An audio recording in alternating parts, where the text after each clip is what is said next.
Hi friends, creative YouTube ಕ್ಲಾಸ್ಗೆ ಸ್ವಾಗತ. ನಾವು VA ಕ್ವಶನ್ಸ್ ಬಗ್ಗೆ ಏನು ಮಾಡ್ತಾ ಇದ್ವಿ, ಚರ್ಚೆ ಮಾಡ್ತಾ ಇದ್ವಿ. ಅಂದರೆ ಗ್ರಾಮ ಲೆಕ್ಕಾಧಿಕಾರಿಗೆ ಸಂಬಂಧಪಟ್ಟಂತ ಕ್ವಶನ್ಸ್ಗಳನ್ನು ಚರ್ಚೆ ಮಾಡ್ತಾ ಇದ್ವಿ. ಬಟ್ ಅದರಲ್ಲಿ ಬಂದು ಫಸ್ಟ್ ಕ್ವಶನ್ಸನ್ನು ನಾವು ನೋಡೋಣ ಫ್ರೆಂಡ್ಸ್.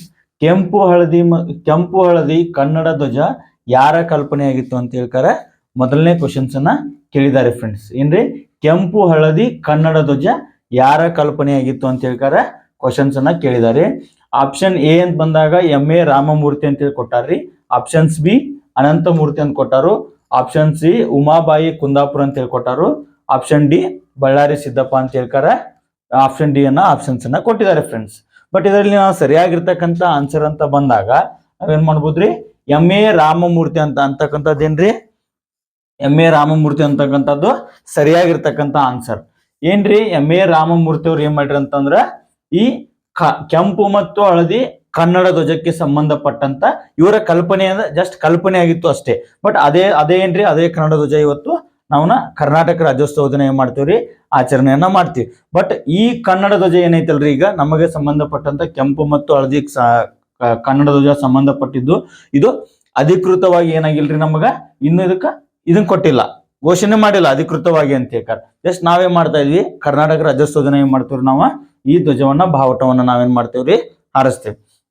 ನೆಕ್ಸ್ಟ್ ಒನ್, ಇದೇನ್ರಿ, ಕೆಂಪು ಯಾವುದಕ್ಕೆ ಸಂಬಂಧಪಟ್ಟದಂತ್ರ ಈ ಕೆಂಪು ಅನ್ನೋದೇನ್ರಿ ಧೈರ್ಯ ಮತ್ತು ಅಭಿವೃದ್ಧಿಗೆ ಸಂಬಂಧಪಡ್ತದೆ. ಈಗ ನಮ್ಮ ಭಾರತ ರಾಷ್ಟ್ರ ಧ್ವಜದಲ್ಲಿ ಕೇಸರಿ ಬಿಳಿ ಹಸಿರು ಹೆಂಗಲ್ಲ ಅವು ಯಾವ ಸಂಕೇತ ಕೊಡ್ತಾವಲ್ಲ, ಹಂಗ ಈ ಕೆಂಪು ಅಂತಂದ್ರೆ ಹಳದಿ ಕೆಳಗೆ ಏನಿರ್ತದೆ ಕೆಂಪು ಇರ್ತದೆ. ಈ ಕೆಂಪು ಏನಕ್ಕೈತೆ ಅಂತಂದ್ರೆ ಧೈರ್ಯ ಮತ್ತು ಅಭಿವೃದ್ಧಿಗೆ ಸಂಬಂಧಪಟ್ಟಂತ ಸಂಕೇತವನ್ನ ಸೂಚನೆ ಕೊಡ್ತದ. ನೆಕ್ಸ್ಟ್ ಒನ್, ಹಳದಿ ಯಾವ್ದು ಕೊಡ್ತೈತೆ ಅಂತಂದ್ರೆ ಶಾಂತಿ ಮತ್ತು ಆರೋಗ್ಯಕರವಾಗಿರ್ತಕ್ಕಂಥ ಸಂಕೇತವನ್ನ ನಮ್ಗೆ ತೋರಿಸ್ಕೊಡ್ತದ. ಯಾವ್ದ್ರಿ, ಹಳದಿ ಬಣ್ಣ. ಕೆಂಪು ಬಣ್ಣ ನಮ್ಗೇನ್ರಿ ಧೈರ್ಯ ಮತ್ತು ಅಭಿವೃದ್ಧಿಯ ಸಂಕೇತ ಅಂತ ಹೇಳ್ತಾರೆ, ನಾವು ತೋರಿಸ್ಕೊಡ್ತದೆ. ಮತ್ ನಾವ್ ಇನ್ನೊಂದು ಹೇಳ್ಬೋದ್ರಿ, ಈ ಹಳದಿ ಅನ್ನೋದು ಅರಿಶಿಣದ ಗುರುತು ಅಂತ ಹೇಳ್ತಾರೋ, ಕೆಂಪು ಅನ್ನೋದು ಕುಂಕುಮದ ಗುರುತು ಅಂತ ಹೇಳ್ತಾರೆ. ಬಟ್ ಆಕ್ಚುಲಿ ರೈಟ್ ಆಗಿರ್ತಕ್ಕಂಥ ಆನ್ಸರ್ ಶಾಂತಿ ಮತ್ತು ಆರೋಗ್ಯಕರ ಮತ್ತು ಕೆಂಪು ಅನ್ನೋದು ಧೈರ್ಯ ಮತ್ತು ಅಭಿವೃದ್ಧಿಗೆ ಸಂಬಂಧಪಟ್ಟಿರ್ತಕ್ಕಂಥ ಕ್ವಶನ್ಸ್ ಆಗಿದೆ ಫ್ರೆಂಡ್ಸ್. ನೆಕ್ಸ್ಟ್ ಒನ್, ಈ MA ರಾಮಮೂರ್ತಿ ಅವ್ರು ಏನ್ ಮಾಡಿರು ಅಂತಂದ್ರೆ 1965 ಒಳಗ 1965 ಒಳಗೆ ಏನ್ ಮಾಡ್ರಿ, ಕನ್ನಡ ರಾಜಕೀಯ ಪಕ್ಷ ಅಂತ ಹೇಳ್ತಾರೆ ಒಂದು ಪಕ್ಷವನ್ನ ಸ್ಥಾಪನೆ ಮಾಡಿರು. ಪಕ್ಷವನ್ನ ಸ್ಥಾಪನೆ ಮಾಡಿದ ಏನಾದ್ರಿ, ಇದೇ ಬಾವುಟವನ್ನ ಏನ್ ಮಾಡ್ರಿ, ಪಕ್ಷದ ಬಾವುಟ ಅಂತ ಹೇಳ್ತಾರೆ ಅಧಿಕೃತವಾಗಿ ಘೋಷಣೆ ಮಾಡ್ಕೊಂಡ್ರು. ಬಟ್ ಇದೇ ಬಾವುಟವನ್ನ ನಾವೇನ್ ಮಾಡ್ತಾ ಇದೀವಿ ಇವತ್ತು ಕನ್ನಡ ಧ್ವಜ ಅಂತ ಹೇಳ್ತಾರೆ ಹಾರಿಸ್ತಾ ಇದ್ವಿ. ಬಟ್ ಸಂವಿಧಾನಾತ್ಮಕವಾಗಿ ಏನ್ ಮಾಡ್ರಿ, ಅದಕ್ಕೆ ಇನ್ನೂ ಏನ್ರಿ ಪರ್ಮಿಷನ್ ಕೊಟ್ಟಿಲ್ಲ. ಬಟ್ ಆದ್ರೆ ಏನ್ರಿ, ನಾವು ನಮಗೆ ಬೇಕಾಗಿರ್ತಕ್ಕಂಥ ಒಂದು ಕನ್ನಡ ಬಾವುಟವನ್ನ ನಾವೇನ್ ಮಾಡ್ತಾ ಇದ್ವಿ, ನಾವು ಹಾರಿಸ್ತಾ ಇದ್ವಿ. ಅಂದ್ರೆ ನವೆಂಬರ್ 1ನೇ ತಾರೀಕು. ಫ್ರೆಂಡ್ಸ್, ನೆಕ್ಸ್ಟ್ ಕ್ವಶನ್ಸ್ ನೋಡೋಣ ಫ್ರೆಂಡ್ಸ್.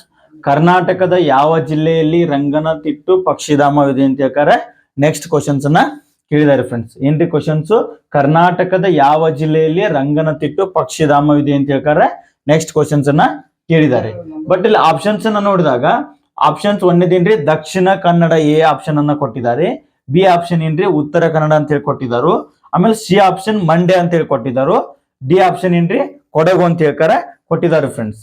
ಬಟ್ ಇದ್ರಲ್ಲಿ ನಾವು ಟೋಟಲ್ ಆಗಿ ನೋಡಿದಾಗ ರಂಗನತಿಟ್ಟು ಪಕ್ಷಿಧಾಮ ಬರುವುದು ಯಾವ್ದ್ರೆ ಸರಿಯಾಗಿರ್ತಕ್ಕಂಥ ಆನ್ಸರು ಮಂಡ್ಯ ಜಿಲ್ಲೆ. ಮಂಡ್ಯ ಜಿಲ್ಲೆ ಒಳಗೆ ಏನ್ರಿ ರಂಗನತಿಟ್ಟು ಪಕ್ಷಿಧಾಮ ಕಂಡು ಬರ್ತದ. ಬಟ್ ಈ ಮಂಡ್ಯವನ್ನ ಮತ್ತೆ ಸಕ್ಕರೆ ನಾಡು ಅಂತ ಹೇಳ್ತಾರೆ ಕರೀತಾರೆ ಫ್ರೆಂಡ್ಸ್.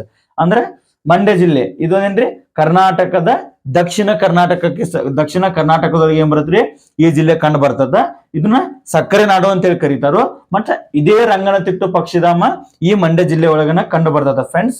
ನೆಕ್ಸ್ಟ್ ಒನ್, ಈ ರಂಗನತಿಟ್ಟು ಪಕ್ಷಿಧಾಮವನ್ನ ಕರ್ನಾಟಕದ ಪಕ್ಷಿ ಕಾಶಿ ಅಂತ ಹೇಳ್ತಾರೆ ನಾವೇನ್ ಮಾಡ್ತೇವ್ರಿ, ಕರಿತೇವ್ರಿ. ಏನ್ರಿ, ಕರ್ನಾಟಕದ ಪಕ್ಷಿ ಕಾಶಿ ಅಂತ ಹೇಳ್ತಾರೆ ನಾವು ಕರಿತೇವಿ.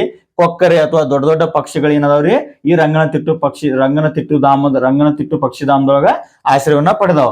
ನೆಕ್ಸ್ಟ್ ಒನ್, ಇದು ಕರ್ನಾಟಕದ ಅತಿ ದೊಡ್ಡ ಪಕ್ಷಿಧಾಮ ಅಂತ ಹೇಳ್ತಾರೆ ನಾವು ಕರಿತೇವ್ರಿ. ಇದನ್ನ ಏನ್ ಮಾಡ್ತಾರ ಅಂತಂದ್ರ ಕರ್ನಾಟಕ ಅರಣ್ಯ ಇಲಾಖೆಯವ್ರು ಏನ್ ಮಾಡ್ತಾರ್ರಿ, ಈ ಅರಣ್ಯ ಇಲಾಖೆ ಸಂಬಂಧಪಟ್ಟಂತ ಈ ಅಧಿಕಾರಿಗಳು ಏನ್ ಮಾಡ್ತಾರ ಅಥವಾ ಕರ್ನಾಟಕ ಅರಣ್ಯ ಇಲಾಖೆ ಟೋಟಲ್ ಆಗಿ ನಿರ್ವಹಣೆಯನ್ನ ಮಾಡ್ತಾರ. ಟೋಟಲ್ ಆಗಿ ಇದ್ರ ಜವಾಬ್ದಾರಿಯನ್ನ ಕರ್ನಾಟಕ ಅರಣ್ಯ ಇಲಾಖೆ ಏನ್ ಮಾಡ್ತೈತ್ರಿ ತೆಗೆದುಕೊಂಡದ.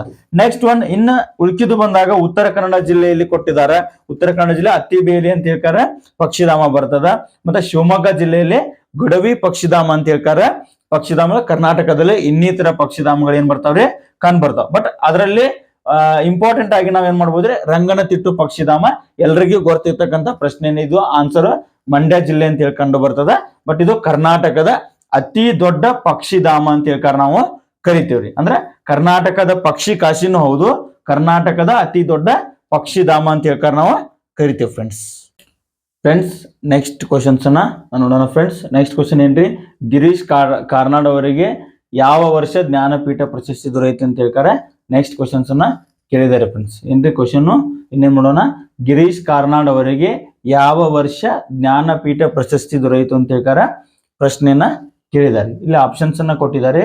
1992 ಆಪ್ಷನ್ ಎ ಕೊಟ್ಟಿದ್ದಾರೆ, 1994 option B, 1996 option C, 1998 option D. ಇಲ್ಲೇನ್ರಿ ಟೋಟಲ್ ಆಗಿ 4 ಆಪ್ಷನ್ಸ್ ಕೊಟ್ಟಿದ್ದಾರೆ ಫ್ರೆಂಡ್ಸ್. ಬಟ್ ಇದರಲ್ಲಿ ಗಿರೀಶ್ ಕಾರ್ನಾಡ್ ಅಂತ ಬಂದಾಗ ನಾವು ಸರಿಯಾಗಿರ್ತಕ್ಕಂಥ ಆನ್ಸರ್ ಏನ್ ಬರುತ್ತ್ರಿ, 1998ರಲ್ಲಿ ಏನಾದ್ರಿ ಇವರಿಗೆ ಜ್ಞಾನಪೀಠ ಪ್ರಶಸ್ತಿಯನ್ನ ಕೊಟ್ಟಿರಿ. ಅಂದ್ರೆ ಕನ್ನಡಕ್ಕೆ ಸಂಬಂಧಪಟ್ಟಂತೆ, ಕನ್ನಡ ಭಾಷೆಗೆ ಸಂಬಂಧಪಟ್ಟಂತ ಸಮಗ್ರ ಸಾಹಿತ್ಯ ಸೇವೆಗೆ ಏನ್ ಮಾಡ್ರಿ ಈ ಪ್ರಶಸ್ತಿಯನ್ನ, ಜ್ಞಾನಪೀಠ ಪ್ರಶಸ್ತಿಯನ್ನ ಗಿರೀಶ್ ಕಾರ್ನಾಡ್ ಅವರಿಗೆ ಕೊಡ್ತಾರೆ ಫ್ರೆಂಡ್ಸ್. ಇದು ನಮ್ಮ ಕರ್ನಾಟಕಕ್ಕೆ ಸಂಬಂಧಪಟ್ಟಂತೆ ಅಥವಾ ಕನ್ನಡ ಭಾಷೆಗೆ ಸಂಬಂಧಪಟ್ಟಂತೆ 7ನೇ ಜ್ಞಾನಪೀಠ ಪ್ರಶಸ್ತಿಯನ್ನ ಏನ್ ಮಾಡಿದ್ರಿ ಗಿರೀಶ್ ಕಾರ್ನಾಡ್ ಅವರಿಗೆ ಕೊಟ್ಟಿದ್ದಾರೆ ಫ್ರೆಂಡ್ಸ್. ಎಷ್ಟನೇದ್ರಿ, 7ನೇ ಜ್ಞಾನಪೀಠ ಪ್ರಶಸ್ತಿಯನ್ನ ನಮ್ಮ ಗಿರೀಶ್ ಕಾರ್ನಾಡ್ ಅವ್ರು ಏನ್ ಮಾಡ್ಯಾರ್ರಿ ಪಡೆದುಕೊಂಡಾರ. ಅಂದ್ರೆ ಏನ್ರಿ, ಕನ್ನಡಕ್ಕೆ ಟೋಟಲ್ ಆಗಿ 8 ಜ್ಞಾನಪೀಠ ಪ್ರಶಸ್ತಿಗಳು ದೊರಕಿದಾವ. ಟೋಟಲ್ ಆಗಿ 8 ಜ್ಞಾನಪೀಠ ಪ್ರಶಸ್ತಿಗಳನ್ನ ನಾವು ನೋಡ್ಬೋದು ಇಲ್ಲಿ. ಅಂದ್ರೆ ಕುವೆಂಪು ಅವ್ರು ಇರ್ಬೋದು, ವಿಕ್ರು ಗೋಕಾಕ್ ಅವ್ರು ಇರ್ಬೋದು, ಅಥವಾ ನಮ್ಮ ಶಿವರಾಮ್ ಕಾರಂತ್ ಅವ್ರು ಇರ್ಬೋದು. ಅಂದ್ರೇನ್ರಿ ಸಾಕಷ್ಟು ಅಂದ್ರೆ 8 ಜನ ಏನ್ ಮಾಡ್ಯಾರ್ರಿ ಜ್ಞಾನಪೀಠ ಪ್ರಶಸ್ತಿಯನ್ನ ಪಡೆದುಕೊಂಡಾರ. ಅಂದ್ರೆ ಇವ್ರು ಏನಾಗಿದ್ರು ಅಂತಂದ್ರೆ, ಗಿರೀಶ್ ಕಾರ್ನಾಡ್ ಅವರು ಹೆಸರಾಂತ ನಾಟಕಕಾರರಾಗಿದ್ರು ಅಥವಾ ರಂಗಕರ್ಮಿಗಳಾಗಿದ್ರು. ಆಮೇಲೆ ಇವ್ರೇನ್ರಿ ಸಾಕಷ್ಟು ಚಿತ್ರದೊಳಗೆ ಏನ್ ಮಾಡ್ರಿ ಪಾತ್ರವನ್ನ ಮಾಡಿದ್ದಾರೆ. ಅಂದ್ರೆ ಕರ್ನಾಟಕ ಚಲನಚಿತ್ರಕ್ಕೆ ಸಂಬಂಧಪಟ್ಟಂತ ಸಾಕಷ್ಟು ಪಾತ್ರಗಳನ್ನ ಮಾಡಿದ್ದಾರೆ ಫ್ರೆಂಡ್ಸ್. ಆಮೇಲೆ ಇವ್ರು ಏನ್ ಮಾಡ್ರಿ 2019 ಜೂನ್ 10 ಅಂದ್ರೆ ಏನ್ ಮಾಡ್ರಿ ಇವ್ರು ನಿಧನ ಆದ್ರು. ಅಂದ್ರೆ ಏನ್ರಿ ಈ ಲೋಕವನ್ನ ತ್ಯಜಿಸಿದ್ರು. 2019 ಜೂನ್ 10 ಅಂದ್ರೆ ಏನಾದ್ರಿ ಈ ಲೋಕವನ್ನ ತ್ಯಜಿಸಿದ್ರು ಫ್ರೆಂಡ್ಸ್. ಇದು ಕ್ವಶನ್ಗೆ ಇಂಪಾರ್ಟೆಂಟ್ ಕ್ವಶನ್ ಆಗಿ ಪರಿವರ್ತನೆ ಆಗ್ತದೆ ಫ್ರೆಂಡ್ಸ್. ನೆಕ್ಸ್ಟ್ ಕ್ವಶನ್ಸ್ ನೋಡೋಣ್ರಿ ಫ್ರೆಂಡ್ಸ್. ನೆಕ್ಸ್ಟ್ ಕ್ವಶನ್ ಏನಂತಂದ್ರೆ, ಈ ಕೆಳಗಿನ ಯಾವ ಕೃತಿಯನ್ನು ಕಾಳಿದಾಸ ಅವರು ರಚಿಸಿಲ್ಲ ಅಂತ ಹೇಳ್ತಾರೆ ಕ್ವಶನ್ಸ್ ಕೇಳಿದ್ದಾರೆ. ಏನ್ರಿ ಕ್ವಶನ್ ಇನ್ನೇನ್ ಮಾಡೋಣ, ಈ ಕೆಳಗಿನ ಯಾವ ಕೃತಿಯನ್ನು ಕಾಳಿದಾಸ ಅವರು ರಚಿಸಿಲ್ಲ ಅಂತ ಹೇಳ್ತಾರೆ ಈ ಪ್ರಶ್ನೆಯನ್ನ ಕೇಳಿದ್ದಾರೆ ಫ್ರೆಂಡ್ಸ್. ಬಟ್ ಇಲ್ಲಿ ಆಪ್ಷನ್ಸ್ ಕೊಟ್ಟಿದ್ದಾರೆ. ಆಪ್ಷನ್ಸ್ ಎ ರಘುವಂಶ ಅಂತ ಹೇಳಿ ಕೊಟ್ಟಿದ್ದಾರೆ, ಆಪ್ಷನ್ ಬಿ ಕುಮಾರ ಸಂಭವ ಅಂತ ಹೇಳಿ ಕೊಟ್ಟಿದ್ದಾರೆ, ಆಮೇಲೆ ಆಪ್ಷನ್ ಸಿ ಶಾಕುಂತಲಾ ಅಂತ ಹೇಳಿ ಕೊಟ್ಟಿದ್ದಾರೆ, ಆಪ್ಷನ್ ಡಿ ರಾಮಚರಿತ ಮಾನಸ ಅಂತ ಹೇಳ್ತಾರೆ ಕೊಟ್ಟಿದ್ದಾರೆ ಫ್ರೆಂಡ್ಸ್. ಬಟ್ ಇದ್ರೊಳಗ ಕಾಳಿದಾಸ, ಕವಿರತ್ನ ಕಾಳಿದಾಸ ಅಂತ ಹೇಳಿ ನಾವು ಕರಿತೀವ್ರಿ ಅವ್ರನ್ನ, ಕವಿರತ್ನ ಅಂತ ಹೇಳ್ಕಾರ ಬಿರುದನ್ನ ಕೊಟ್ಟಿದ್ದಾರೆ. ಬಟ್ ಏನ್ರಿ ಈ ಕಾಳಿದಾಸ ಅವರು ಇದರಲ್ಲಿ ಅವರು ಒಂದು ಕೃತಿಯನ್ನ ರಚನೆ ಮಾಡಿಲ್ಲ. ಯಾವ್ದಂತಂದ್ರ ಈ ರಾಮಚರಿತ ಮಾನಸ ಅನ್ನುವಂತ ಕೃತಿಯನ್ನ ಏನ್ ಮಾಡಿಲ್ರಿ ಅವರು ರಚನೆಯನ್ನ ಮಾಡಿಲ್ಲ ಅಥವಾ ಅವರು ರಚಿಸಿಲ್ಲ. ಅವ್ರೇನ್ರಿ ರಾಮಚರಿತ ಮಾನಸವನ್ನ ರಚನೆ ಮಾಡಿಲ್ಲ ಅಂತ ಹೇಳ್ತಾರೆ ಆನ್ಸರ್ಸ್ ಅನ್ನ ಕೊಟ್ಟಿದ್ದಾರೆ ಫ್ರೆಂಡ್ಸ್. ಇದು ಸರಿಯಾಗಿರ್ತಕ್ಕಂಥ ಆನ್ಸರು ರಾಮಚರಿತ ಮಾನಸ ಅಂತ ಹೇಳಿ ನಾವು ಕರಿತೀವ್ರಿ. ಆಮೇಲೆ ಈ ರಾಮಚರಿತ ಮಾನಸ ಅಂತೇಳಿ ಬಂದಾಗ ಇದೊಂದೇನ್ರಿ, ಇದನ್ನ ಪ್ರಸಿದ್ಧ ಹಿಂದಿ ಕವಿ ಆಗಿರ್ತಕ್ಕಂಥ ತುಳಸಿದಾಸ್ ಅವ್ರು ಏನ್ ಮಾಡಿರಿ ಈ ಕೃತಿಯನ್ನ ರಚನೆ ಮಾಡಿರಿ ಫ್ರೆಂಡ್ಸ್. ಯಾರ್ರಿ, ತುಳಸಿದಾಸ್ ಅವರು. ಅಂದ್ರ ಮೊಘಲರ ಕಾಲದಲ್ಲಿ ಇರ್ತಕ್ಕಂಥ ಅಕ್ಬರನ ಆಸ್ಥಾನದೊಳಗಿದ್ದಾಗ ಏನ್ ಮಾಡ್ರಿ ತುಳಸಿದಾಸ್ ಅವರು ಪ್ರಸಿದ್ಧ ಹಿಂದಿ ಕವಿ ಅಂತ ಹೇಳಿ ನಾವು ಕರಿತೇವ್ರಿ. ತುಳಸಿದಾಸ್ ಅವ್ರು ಏನ್ ಮಾಡ್ರಿ ಈ ರಾಮಚರಿತ ಮಾನಸ ಅನ್ನುವಂತ ಕೃತಿಯನ್ನ ರಚನೆ ಮಾಡಿರು.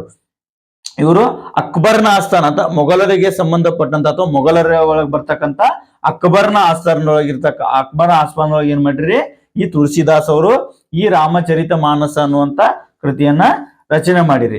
ಆಮೇಲೆ ಏನ್ರಿ ಈ ಕಾಳಿದಾಸ, ಕವಿರಾತ್ನ ಕಾಳಿದಾಸ ಅವರಿಗೆ ಸಂಬಂಧಪಟ್ಟಂತೆ ಮಧ್ಯಪ್ರದೇಶ ಸರ್ಕಾರ ಏನ್ ಮಾಡಿದೆ, ಪ್ರತಿ ವರ್ಷ ಕಾಳಿದಾಸ ಸಮ್ಮಾನ ಪುರಸ್ಕಾರ ಅಂತ ಹೇಳ್ತಾರೆ ಒಂದು ಪ್ರಶಸ್ತಿಯನ್ನ ಘೋಷಣೆ ಮಾಡಿದ್ದಾರೆ. ಯಾವ್ದ್ರಿ, ಮಧ್ಯಪ್ರದೇಶ ಸರ್ಕಾರದವ್ರು ಏನ್ ಮಾಡಿರಿ ಕಾಳಿದಾಸ ಸಮ್ಮಾನ ಪುರಸ್ಕಾರ ಅಂತ ಹೇಳ್ತಾರೆ ಪ್ರತಿ ವರ್ಷನೂ ಸಹ ಏನ್ ಮಾಡ್ತಾರೆ, ಇದೊಂದು ಮಧ್ಯಪ್ರದೇಶ ಸರ್ಕಾರದೊಳಗಿರ್ತಕ್ಕಂಥ ಒಂದು ಅತ್ಯುನ್ನತ ಪ್ರಶಸ್ತಿ ಒಳಗೆ ಏನ್ ಬರ್ತೈತ್ರಿ, ಈ ಕಾಳಿದಾಸ ಸಮ್ಮಾನ ಪುರಸ್ಕಾರ ಅಂತ ಹೇಳ್ತಾರೆ ಬರ್ತದೆ. ಇದು ನಮ್ಮೆಲ್ಲ ಬರ್ತಾವ, ಕನ್ನಡ ರಾಜ್ಯೋತ್ಸವ ಪ್ರಶಸ್ತಿ ಅಂತೇಳಿ ಬರ್ತಾವ, ಅಥವಾ ಕರ್ನಾಟಕ ರತ್ನ ಪ್ರಶಸ್ತಿ ಅಂತೇಳಿ ಬರ್ತಾವ. ಹಂಗೇನ್ರಿ ಮಧ್ಯಪ್ರದೇಶದೊಳಗ ಕಾಳಿದಾಸ ಸಮ್ಮಾನ ಪುರಸ್ಕಾರ ಅಂತ ಹೇಳ್ತಾರೆ, ಇಂಥದೊಂದು ಪ್ರಶಸ್ತಿಯನ್ನ ಕೊಡ್ತಾರೆ ಫ್ರೆಂಡ್ಸ್. ನೆಕ್ಸ್ಟ್ ಕ್ವಶನ್ ಅನ್ನ ನೋಡೋಣ ಫ್ರೆಂಡ್ಸ್. ನೆಕ್ಸ್ಟ್ ಕ್ವಶನ್ ಯಾವ್ದ್ರಿ, 15ನೇ ಹಣಕಾಸು ಆಯೋಗದ ಮುಖ್ಯಸ್ಥರು ಯಾರು ಅಂತ ಹೇಳ್ತಾರೆ ಕೇಳಿದ್ದಾರೆ ಫ್ರೆಂಡ್ಸ್. ಅಂದ್ರೆ ಕೇಂದ್ರ ಸರ್ಕಾರಕ್ಕೆ ಸಂಬಂಧಪಟ್ಟಂತ ಒಂದು ಕ್ವಶನ್ಸ್ ಆಗಿರ್ತದೆ ಇದು. 15ನೇ ಹಣಕಾಸು ಆಯೋಗದ ಮುಖ್ಯಸ್ಥರು ಯಾರು ಅಂತ ಹೇಳ್ತಾರೆ ಕೇಳಿದ್ದಾರೆ. ಆಪ್ಷನ್ಸ್ ಎ ಬಂದಾಗ NK ಸಿಂಗ್ ಐತ್ರಿ, ಆಪ್ಷನ್ಸ್ ಬಿ ಉರ್ಜಿತ್ ಪಟೇಲ್ ಅಂತ ಕೊಟ್ಟಾರು, ಆಪ್ಷನ್ ಸಿ ರಘುರಾಮ್ ರಂಜನ್ ಅಂತ ಹೇಳಿ ಕೊಟ್ಟಾರು, ಆಪ್ಷನ್ ಡಿ ಏನ್ ಕೊಟ್ಟಾರಿ, ಮೇಲಿನ ಯಾರು ಅಲ್ಲ ಅಂತ ಹೇಳ್ಕಾರ ಕೊಟ್ಟಿದ್ದಾರೆ. ಅಂದ್ರೆ ಹಣಕಾಸು ಆಯೋಗ ಅಂದ್ರೇನ್ರಿ, ಇದು ಕೇಂದ್ರ ಮತ್ತು ರಾಜ್ಯ ಸರ್ಕಾರಗಳ ತೆರಿಗೆ ಮತ್ತು ಸಂಪನ್ಮೂಲಗಳಿಗೆ ಸಂಬಂಧಪಟ್ಟಂತ ಒಂದು ಡಿಪಾರ್ಟ್ಮೆಂಟ್. ಅಂದ್ರೆ ಹಣಕಾಸು ಆಯೋಗ ಅಂದ್ರೆ ಇಡೀ ದೇಶದ ಆರ್ಥಿಕ ಪರಿಸ್ಥಿತಿ ಏನ್ರಿ, ಇದೀ ಹಣಕಾಸು ಆಯೋಗದ ಏನ್ ಮಾಡ್ತೈತ್ರಿ, ಅದು ಇದ್ರ ಮುಖಾಂತರ ನಮ್ಗೆ ಏನಾಕತ್ರಿ, ನಮ್ಮ ದೇಶದ ಆರ್ಥಿಕ ಪರಿಸ್ಥಿತಿ ಡಿಪೆಂಡ್ ಆಗಿರ್ತದ. ಬಟ್ ಈ ಡಿಪಾರ್ಟ್ಮೆಂಟ್ ಮೂಲಕ ನಮ್ಗೆ ಏನಾಕತ್ರಿ, ಹಣಕಾಸು ಸಂಬಂಧಪಡ್ತದೆ. ಇಲ್ಲೇನ್ರಿ ಆಪ್ಷನ್ಸ್ ಎ ಅಂತಕ್ಕಂಥದ್ದೇನ್ರಿ ಸರಿಯಾಗಿರ್ತಕ್ಕಂಥ ಆನ್ಸರ್. NK ಸಿಂಗ್ ಅವ್ರು ಏನಾಗಿದ್ರಿ, 15ನೇ ಹಣಕಾಸು ಆಯೋಗದ ಮುಖ್ಯಸ್ಥರಾಗಿದ್ರಿ. ಯಾವ್ರಿ, NK ಸಿಂಗ್ ಅವರು 15ನೇ ಹಣಕಾಸು ಆಯೋಗದ ಮುಖ್ಯಸ್ಥರಾಗಿದ್ರ ಅಂತ ಹೇಳ್ತಾರೆ ಕೊಟ್ಟಿರ್ತಾರೆ. ಬಟ್ ಇದು ಸಂವಿಧಾನದೊಳಗ 280ನೇ ವಿಧಿಯ ಪ್ರಕಾರ ವಿಧಿ ಒಳಗ್ ಬರ್ತದ್ರಿ. ಎಷ್ಟನೇ ವಿಧಿ ರೀ, 280ನೇ ವಿಧಿ ಒಳಗ ಏನ್ ಬರ್ತೈತ್ರಿ, ಸಂವಿಧಾನದ 280ನೇ ವಿಧಿ ಒಳಗ ಈ ಒಂದು ಹಣಕಾಸು ಆಯೋಗ ಸಂಬಂಧಪಟ್ಟಂತ ಬರ್ತದ. ಇದ್ರ ಅಧ್ಯಕ್ಷರು ಯಾರಾಗಿರ್ತಾರ ಅಂತಂದ್ರೆ ರಾಷ್ಟ್ರಪತಿಗಳು. ಪ್ರತಿ 5 ವರ್ಷಕ್ಕೊಮ್ಮೆ ಏನಾಗತ್ರಿ ಚೇಂಜ್ ಆಗ್ತಾರೆ. ನಮ್ಮ ದೇಶದ ರಾಷ್ಟ್ರಪತಿಗಳು ಏನಾಗಿರ್ತಾರ್ರಿ, ಈ ಹಣಕಾಸು ಆಯೋಗದ ಅಧ್ಯಕ್ಷರಾಗಿರ್ತಾರ. ಆಮೇಲೆ ಫಸ್ಟ್ ಒನ್ 1951 ಏನಾದ್ರಿ, ಮೊದಲ ಹಣಕಾಸು ಆಯೋಗವನ್ನ ನಮ್ಮ ಭಾರತದಲ್ಲಿ ರಚನೆ ಮಾಡಿರಿ. ಎಷ್ಟ್ರಿ, 1951 1951 ಏನಾದ್ರಿ ಮೊದಲ ಹಣಕಾಸು ಆಯೋಗ ನಮ್ಗ ರಚನೆ ಆಯ್ತು. ಇದರ ಮೊದಲ ಅಧ್ಯಕ್ಷರು ಯಾರಾಗಿದ್ರು ಅಂತಂದ್ರೆ KC ನಿಯೋಗಿ ಅವರು ಏನಾಗಿದ್ರಿ, ಮೊದಲ ಹಣಕಾಸು ಆಯೋಗದ ಅಧ್ಯಕ್ಷರಾಗಿದ್ರು ನಮ್ಮ ಭಾರತ ಸರ್ಕಾರಕ್ಕೆ ಸಂಬಂಧಪಟ್ಟಂತ. ಅಂದ್ರೆ ಪ್ರೆಸೆಂಟ್ಲಿ ಯಾರಿದಾರ ಅಂತಂದ್ರೆ ಡಾಕ್ಟರ್ YV ರೆಡ್ಡಿ ಅವರು ಏನ್ ಮಾಡ್ಯಾರ್ರಿ, ಪ್ರೆಸೆಂಟ್ ಈಗಿರ್ತಕ್ಕಂಥ ಹಣಕಾಸು ಆಯೋಗದ ಮುಖ್ಯಸ್ಥರು ಯಾರದಾರ ಅಂದ್ರೆ ಸದ್ಯದ ಮಟ್ಟಿಗೆ ಡಾಕ್ಟರ್ YV ರೆಡ್ಡಿ ಅಂತ ಹೇಳ್ತಾರೆ. ಇವರು ಹೊಸದಾಗಿ ಹಣಕಾಸು ಆಯೋಗದ ಮುಖ್ಯಸ್ಥರಾಗಿದ್ದಾರೆ. 31/12/2023 ಏನ್ ಮಾಡ್ಯಾರ, ಇವರು ಅಧಿಕಾರವನ್ನ ವಹಿಸಿಕೊಂಡಿದ್ದಾರೆ. ಫ್ರೆಂಡ್ಸ್, ಈ ಕ್ವಶನ್ಸ್ ಗಳಿಗೆ 5 ಕ್ವಶನ್ಸ್ ಗಳಿಗೆ ಏನಾದರೂ ಡೌಟ್ಸ್ ಇದ್ರೆ ನೀವು ನಮ್ಮ ಕಮೆಂಟ್ಸ್ ಬಾಕ್ಸ್ ಮುಖಾಂತರ ನಮಗೆ ತಿಳಿಸಿ. ನಾವೇನ್ ಮಾಡ್ತೀವ್ರಿ, ಕ್ವಶನ್ಸ್ ಅನ್ನ ಇನ್ನೂ ಡೀಟೇಲ್ಸ್ ಆಗಿ ಕೊಡ್ಲಿಕ್ಕೆ ಪ್ರಯತ್ನ ಮಾಡ್ತೀವಿ. ಹಾಗೆ ನಮ್ಮ ಕ್ರಿಯೇಟಿವ್ ಯೂಟ್ಯೂಬ್ ಕ್ಲಾಸಸ್ಗೆ ಶೇರ್ ಮಾಡಿ ಅಥವಾ ಸಬ್ಸ್ಕ್ರೈಬ್ ಮಾಡಿ ಫ್ರೆಂಡ್ಸ್.